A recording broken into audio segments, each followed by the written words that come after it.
শেরপুরে হঠাৎ করেই বাজার থেকে উধাও ভোজ্য তেল সয়াবিন। এতে চরম ভোগান্তিতে পড়েছেন সাধারণ ক্রেতারা। শহরের বাজারে খুঁজে পাওয়া যাচ্ছে না ভোগ্য পণ্যটি। শহরের ৯ আনি বাজার সহ বড় বড় মুদি দোকান ও সুপার শপগুলোতে সয়াবিন তেলের তাক প্রায় খালি। অনেক ক্রেতাই দোকান থেকে ফিরছেন খালি হাতে। সিলন টি রপ্তানিতে শীর্ষে।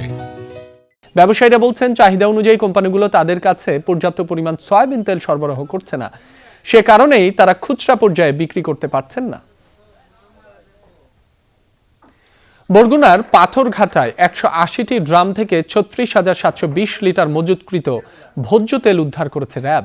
একই সাথে অতিরিক্ত দামে বিক্রির দায়ে ২ ব্যবসায়ীকে ৬০,০০০ টাকা জরিমানা করা হয়েছে। রোববার বিকেলে স্থানীয় বাজারে গোপন সংবাদের ভিত্তিতে ২টি মুদি দোকানে অভিযান চালায় র্যাব ৮।